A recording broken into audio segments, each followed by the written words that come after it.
আজ আমি বানাবো গণেশ পুজো উপলক্ষে মোদক। সেই জন্য একটা বাটিতে চালের গুঁড়ি নিয়েছি, একটা বাটিতে নারকেল কুড়ে নিয়েছি, একটা বাটিতে চিনি নিয়েছি, একটা বাটিতে ভর্তি করে দুধ নিয়েছি আর 3টে এলাচকে ফাটিয়ে নিয়েছি।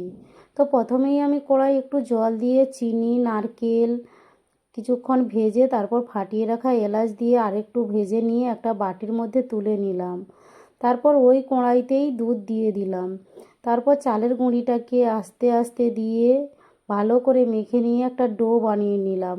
ওখান থেকে একটু লেচি কেটে নিয়ে ভালো করে হাতের সাহায্যে গোল করে একটা বাটির মতো খোল তৈরি করে ও খোলের মধ্যে পুর দিয়ে মুখটাকে বন্ধ করে একটা চামচের সাহায্যে মোদকের শেপ দিয়ে দিলাম।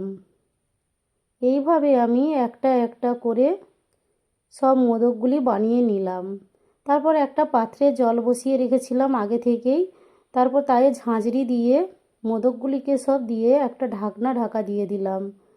তারপর 15 মিনিট পরে খুলে দেখলাম সব মোদকগুলি সেদ্ধ হয়ে গেছে। এই দেখুন বন্ধুরা, কি দারুণ হয়েছে মোদকগুলো, তাই না?